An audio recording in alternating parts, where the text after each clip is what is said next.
East में BJP बरकरार है।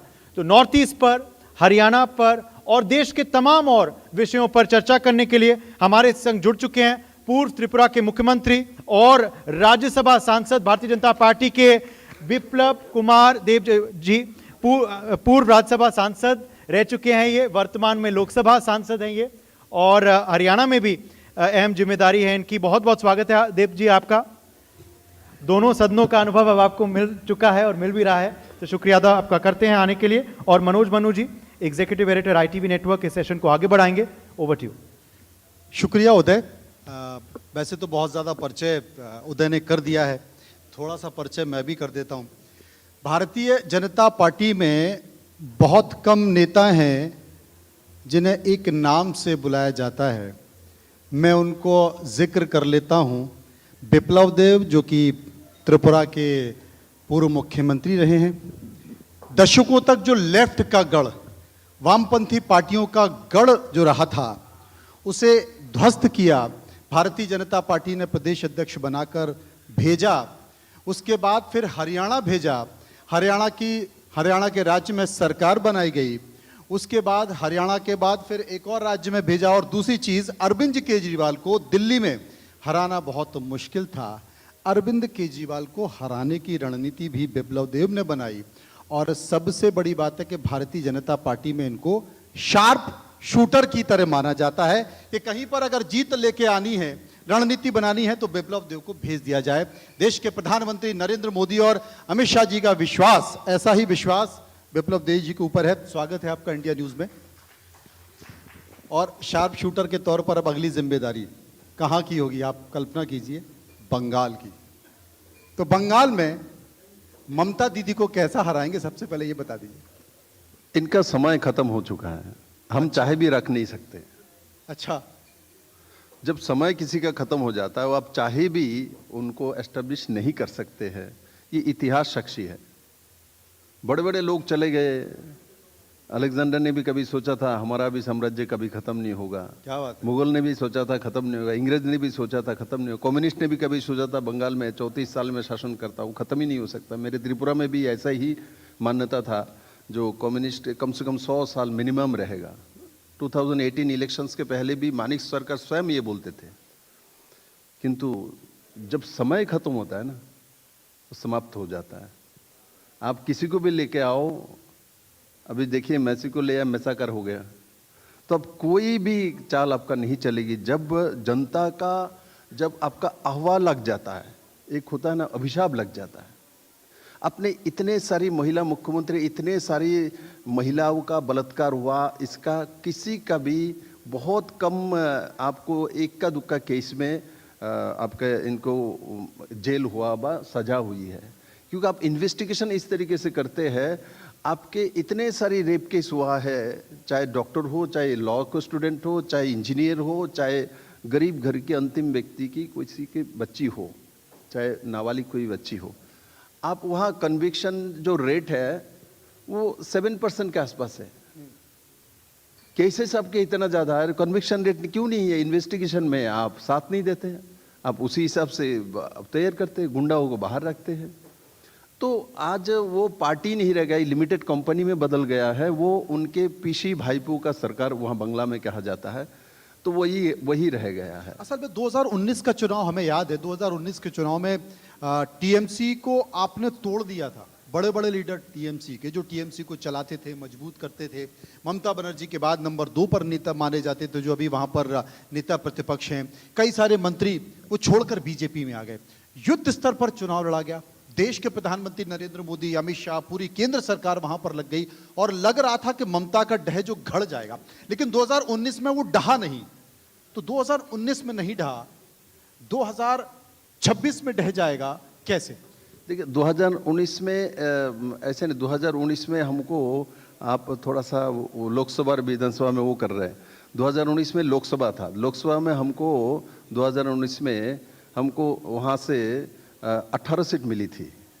2024 में 12 सीट आया, तो 19 में 18 सीट मिली।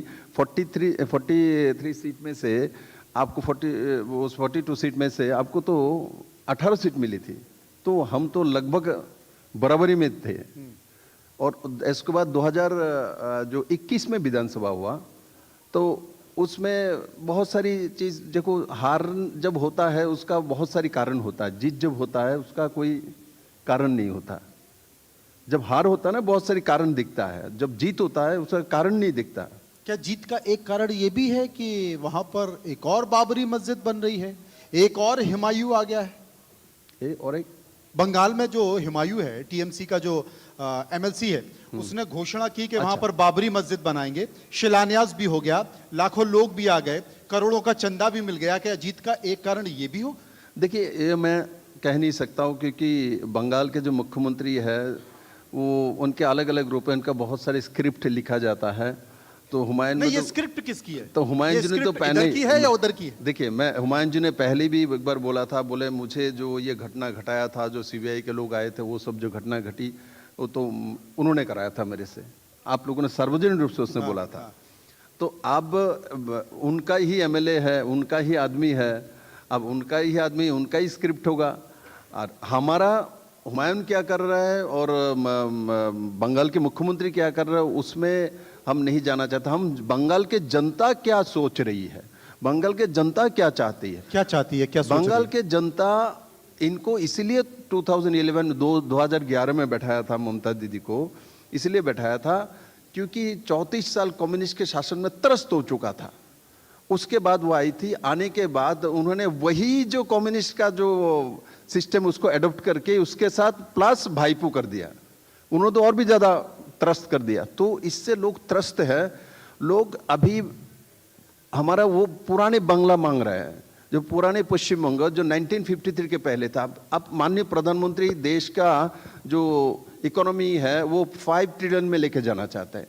तो कहाँ से होगा, कौन सी स्टेट से हो सकता है? ये एकमात्र स्टेट बंगाल से हो सकता है कि बंगाल का इकोनॉमी एक समय जीडीपी जो था 1953 के पहले ये 25 से 27% तक देश में देता था, मतलब 30% वही देता था। आज वो सिंगल डिजिट में आ गया है। मतलब आपका कहना है कि हमारे देश की जो भी इकोनॉमिक ग्रोथ रुकी हुई है वो बंगाल के कारण रुकी हुई है? बस। अच्छा, अभी जब आम आदमी पार्टी की सरकार दिल्ली में थी तो आपने कहा दिल्ली के लोग जितना भी हाँप रहे हैं, खांस रहे हैं, प्रदूषण से परेशान है, वो आम आदमी पार्टी के कारण है। आम आदमी पार्टी की सरकार चली गई, धुंध अभी भी है, प्रदूषण अभी भी है, खांस अभी भी रहे हैं।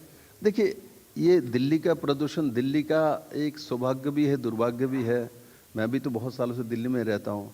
दिल्ली के कोई भी क्लाइमेट दिल्ली का नहीं है।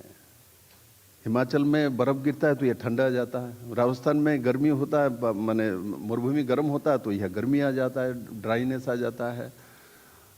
दिल्ली के आसपास हो जो भी हो क्लाइमेट खराब होता है तो दिल्ली को असर पड़ता है। दिल्ली के चारों तरफ से जो क्लाइमेट है वही दिल्ली के पास आता है, इसलिए अकेला दिल्ली इसको कंट्रोल कर लेगा।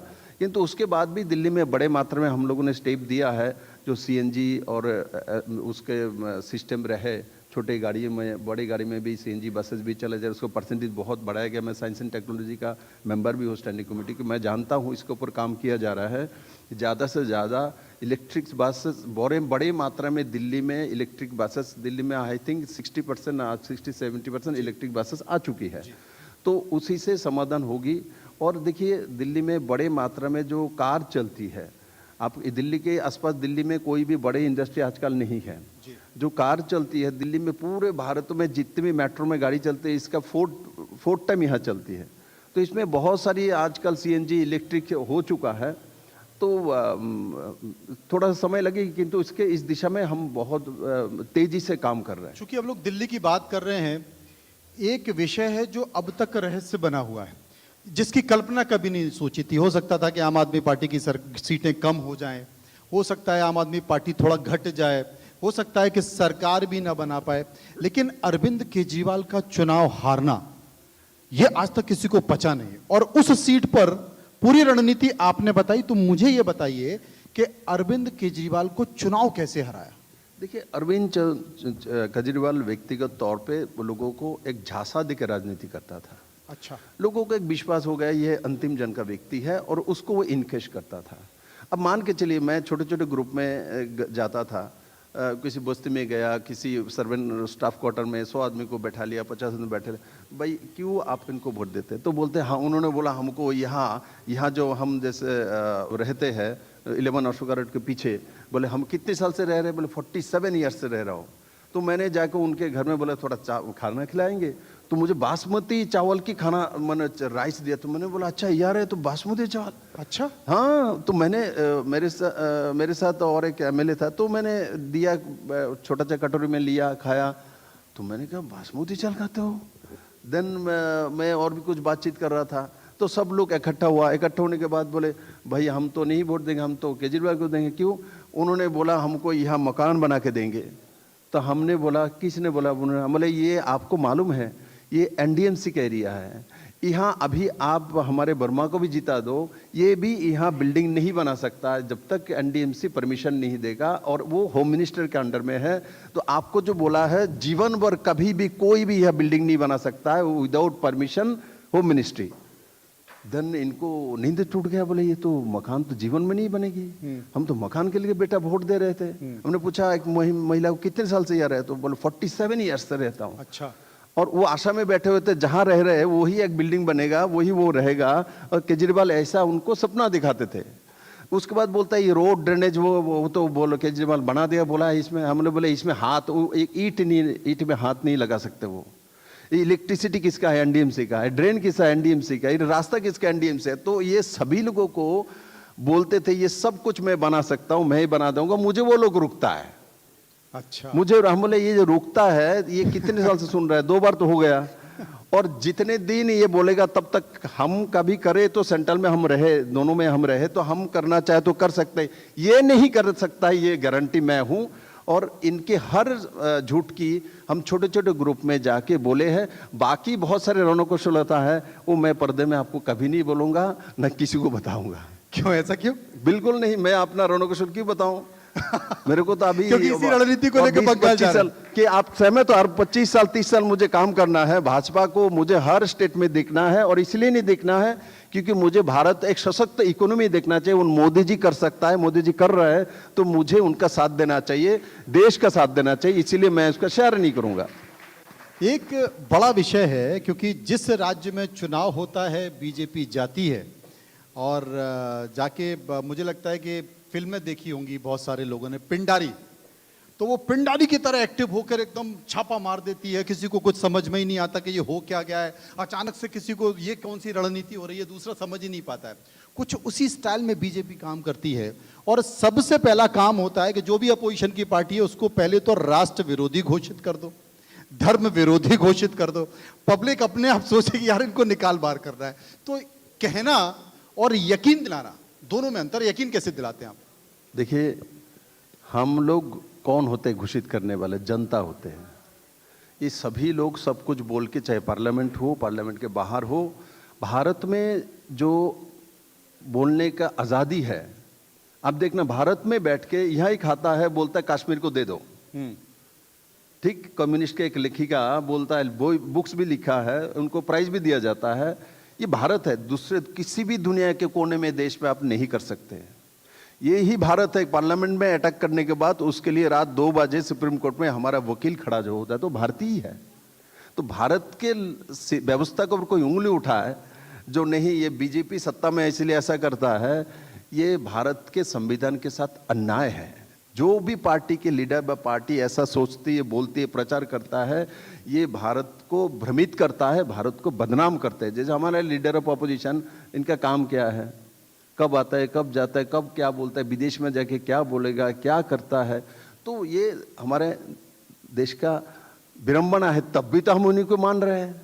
इनके बातें तो लीडर अपोजिशन के नाते सुनते हैं, रिकॉर्ड होता है, पार्लियामेंट में रिकॉर्ड होती है, इतिहास तैयार हो रहा है। इतिहास उनको पक्ष में आएगा, विपक्ष में आएगा, बात की बात है। तो इसलिए मैं आपके साथ एकदम सहमत हूँ। आपकी अपने अपना बात नहीं बताया, पार्टी की बात बोला। बोले कोई भी बीजेपी के साथ सहमत नहीं होता, बीजेपी वाले बोल जाता है वो राष्ट्र विरोधी। तो ऐसा बीजेपी नहीं करता, जनता ही तय करता है। जो बीजेपी बोलने से, बीजेपी तो वोट नहीं देता, जाके जनता देती है। तो हम जो कहते हैं जनता वहां मानते हैं, तभी ना मोदी जी को बार बार प्राइम मिनिस्टर बनाते हैं। और किसी भी राज्य में इलेक्शन होता है, देखो कांग्रेस के स्टेट बहुत सारी, मैंने बहुत सारे ऐसे साधु देखे बहुत सारे धर्मगुरु देखे हैं, मीडिया के बहुत सारे पत्रकार देखे हैं, एंकर देखे हैं। अगर आपने कह दिया ये राष्ट्र विरोधी है, धर्म विरोधी है, तो पब्लिक मान लेती है कि हाँ ये राष्ट्र विरोधी है, धर्म विरोधी है। नहीं, ऐसा नहीं है। मैं आपको बोल रहा हूँ, हमारे कहने से राष्ट्र विरोधी होगा, हमारे नहीं कहने से नहीं होगा। मैंने कहा ना कि कहना और मानना दोनों में अंतर है, लोग मान लेते हैं। नहीं, लोग इतना नहीं। आपको मंच में बैठ के हम बोलेंगे और जनता, मैं आपको बोलो, जनता भारत के बहुत जागरूक है। बहुत सारी चीज़ हम लोगों को, आपने देखा बहुत सारी चीज़, आप लोग हरियाणा के बारे में देखिए, आप लोगों का इतना टीम है, बहुत सारी कुछ है, आप लोगों को समझ में नहीं आ रहा था। जनता ने बीजेपी को आपने कहा था कि हरियाणा में लोगों को समझ में नहीं आ रहा था, लेकिन आपने भरोसे के साथ कहा था कि हरियाणा में बीजेपी की सरकार बनेगी, और वो बन गई और प्रभारी आप थे। तो बहुत सारी चीज हम लोग नहीं जानते। देखिए, जब वातावरण बनता है, हमने यहाँ भाषण दिया तो देखिए जोगी जी ने भाषण दिया हमारे करनाल में जाके, बांटेंगे तो काटेंगे, हरियाणा इलेक्शन के समय।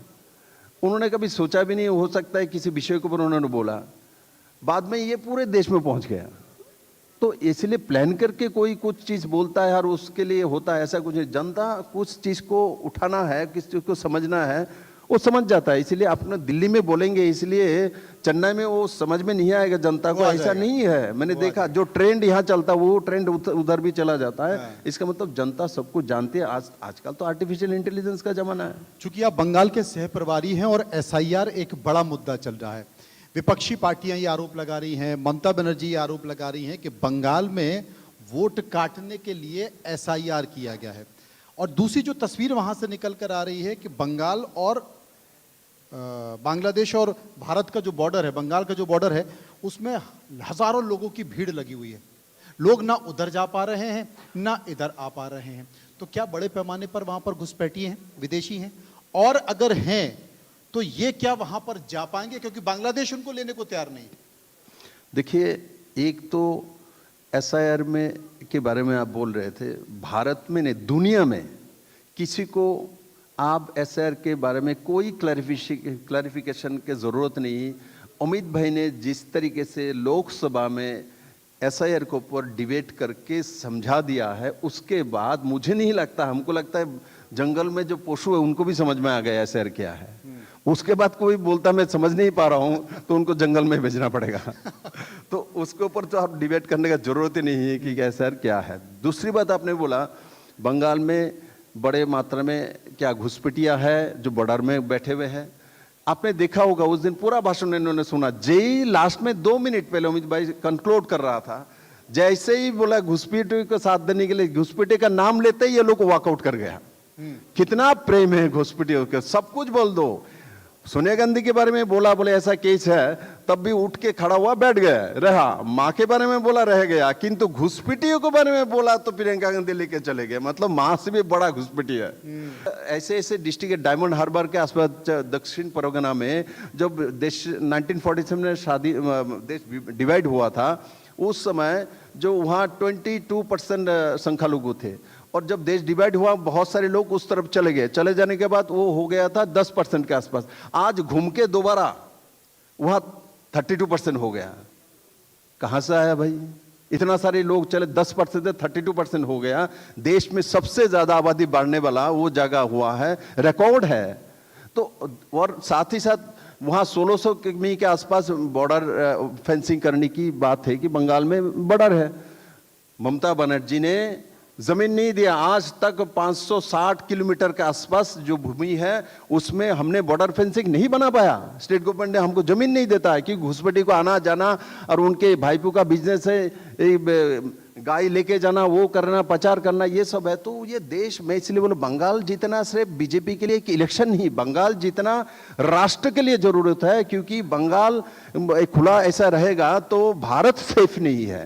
भारत को सेव करने के लिए बंगाल जीतना ये देशभक्त नागरिक का कर्तव्य है। मैं आपको बताता हूं। आप मानते हैं कि अगर बंगाल है, बंगाल की वर्तमान सरकार है, बंगाल की वर्तमान परिस्थितियां हैं, उसके कारण भारत असुरक्षित है, भारत के लिए बड़ा खतरा है? बिल्कुल, आपने देखा सभी जगह ममता बनर्जी भारत के लिए खतरा है। जितने भी उल्टे सीधा गतिविधियां है वो सब बंगाल में बैठ के वहां ही उनका अड्डा बना लेता है, जितने भी उल्टे सीधे गतिविधियां का।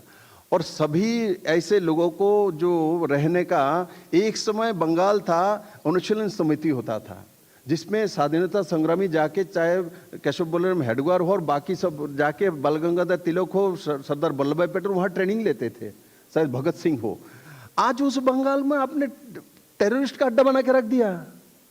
वहां इतने सारे बंगाल के भूमि, अरे सब कुछ के ऊपर उड़े, ऐसे इतने सारे 70% फ्रीडम फाइटर तो बंगाल से पैदा हुआ था, क्योंकि कैपिटल वही था। 160 साल तक कैपिटल वही था अंग्रेजों ममता का। बनर्जी वही तो कहती है कि हम अंग्रेजों के आगे नहीं झुके तो फिर बीजेपी के आगे क्या झुकेंगे, मोदी के आगे क्या झुकेंगे, अमित शाह के आगे क्या झुकेंगे। अब मैं आपको अंग्रेजों के सामने नहीं झुके। देखिए, इनके नाम, इनका नाम जितना कम लोगे आपका भी तबीयत ठीक रहेगा, बंगाल भी तबीयत ठीक रहेगा। लेकिन इतना कम लोगे, अब स्वस्थ कुछ कुछ नाम होता है जो मैं तो कहता हूं उनके माँ ने इतना सुंदर नाम रखा, अगले पीढ़ी में ऐसा नाम नहीं रखेगा लोग डर से। ये नाम के ऊपर डर पैदा हो रहा है। जैसे एक समय जो को मिर्जाफर कोई एक व्यक्ति है, इसका नाम मिर्जाफर है, किंतु आज किसी को बेईमान बोलने का जरूरत नहीं, किसी को मिर्जाफर बोल तो लोग समझ जाता है बेईमान है। अच्छा, तो मैं आपको जो बोल रहा हूं, बंगाल में ममता का जो अर्थ इतना सुंदर है, क्योंकि ममता वही माँ है और उनका स्वभाव ऐसा होना चाहिए। मतलब माँ माटी ममता इस बार नहीं चलेगा। अरे माटी मानुष क्या, कुछ ना मानुष रखा ना माटी रखा, कुछ नहीं है। उन्होंने एक ही भाईपो को उनको एस्टेब्लिश करना, वही उनका ड्यूटी कर लिया है। बाकी जो बंगाल के माए का जो बेटा बेटी को एस्टेब्लिश करने का दायित्व भारतीय जनता पार्टी या नरेंद्र भाई मोदी लेंगे। हम वहां एस्टेब्लिश करेंगे, क्योंकि बंगाल से 1.5 करोड़ के आसपास लड़का लड़की छोटे छोटे काम के लिए बाहर चले गए। हमको शर्म आता है, एक बंगाल वही था जिस बंगाल में लोग रोजगार करने के लिए दूसरे प्रदेश से जाते थे। बिल्कुल सही है। आज वो बंगाल दुनिया के, भारत का पहला स्टील प्लांट कहाँ लगा? दुर्गापुर में। भारत का पहला यूनिवर्सिटी कहाँ है? कलकत्ता यूनिवर्सिटी। भारत का सबसे बड़े 2 पोर्ट एक सिटी में कहाँ है? कलकत्ता और हल्दिया कलकत्ता में। भारत का पहला फिल्म इंडस्ट्री कहाँ है? कलकत्ता में। वही शिफ्ट होकर मुंबई में चले गए। भारत का सबसे ज्यादा जूट मिल कहाँ थे? बंगाल में 65 दोनों हुगली के। बंगाल के भारत का पहला पावर प्लांट कहाँ लगा था अंग्रेज के समय? दार्जिलिंग में, बंगाल में। भारत ने दुनिया के सबसे अच्छा चाय का कहाँ मिलता है? सिलीगुड़ी, दार्जिलिंग में है। गंगा के 2 पार्ट में विभक्त होकर बंगाल को सुजलंग सफलंग बनाया, कहाँ है? बंगाल में है। आपने सबसे ज्यादा नोबेल प्राइज मिलने वाले प्रदेश कौन सा है? बंगाल है। सबसे ज्यादा लेखक कहाँ है? बंगाल में है। सबसे ज्यादा आपके इंटेलेक्चुअल लोग कहाँ मिलता है? बंगाल में। सबसे ज्यादा एक लाइन और जोड़ दीजिएगा, देखो भारतीय जनता पार्टी की अब सरकार कहाँ है? बंगाल में है। अगले इंटरव्यू में यही बोलेंगे आप, देखिए बंगाल में है। देखो, हमारा वही काम है, जो हमारा जो शक्तिशाली बंगाल, जो पश्चिम बंगो है, उसको वापस वही जगह में खड़ा करना है। बंगाल परिवर्तन हो रहा है। पहले तो सरकार के निर्णय से बीजेपी देश चौंक जाता था। ये जो पीढ़ी परिवर्तन है, ये क्या संकेत देती है? अब भी तो 3 राज्यों की सरकार बना चुके। ठीक है, तो ऐसा बीजेपी में बहुत है, निकल के सामने आए तो आपको लगता है, तो दूसरे पार्टी में ऐसा नहीं मिलता है। और मैं मानता हूं आज देश में एक संदेश गया है। देखो, 45 ईयर से 45 साल के एक व्यक्ति को भारतीय जनता पार्टी राष्ट्रीय कार्यकारी अध्यक्ष, सबसे काले बाल में मुख्यमंत्री बन गए थे, अध्यक्ष भी बने थे। मैं भी कम एज में बना था, सबसे कम एज में अध्यक्ष बना था, कम एज में सीएम बना था। वो भारतीय जनता पार्टी का हूं, इसलिए बन।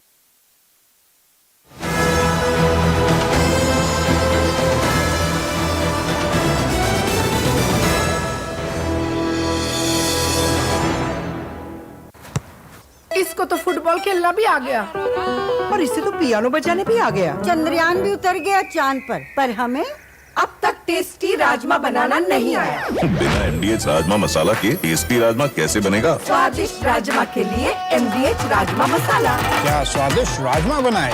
MDH। अगर आप बनना चाहते हैं एंकर, या फिर आप में है जुनून एक तेज तर्रार न्यूज रिपोर्टर बनने का, तो आप ज्वाइन करें ITV और इंडिया न्यूज एक्स का media school. ITV next media international school का कोर्स आपको मौका देता है देश के दिग्गज एंकर्स के साथ काम करने का। ITV next media international school में आप बेहद नजदीकी से देख पाएंगे किस तरह से ITV नेटवर्क के दिग्गज पत्रकारों की टीम दिन रात खबरों पर काम करती है। इस कोर्स के दौरान आप सीखेंगे एंकरिंग की एक एक बारीकी उन एंकर्स के साथ जो देश को रखते हैं हर खबर से बाखबर।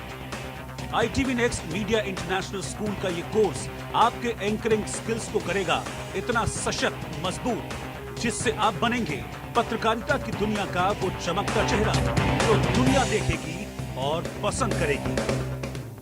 अदरक की हुई कुटाई, चाय की पतीली चढ़ाई, कैसी बनी चाय?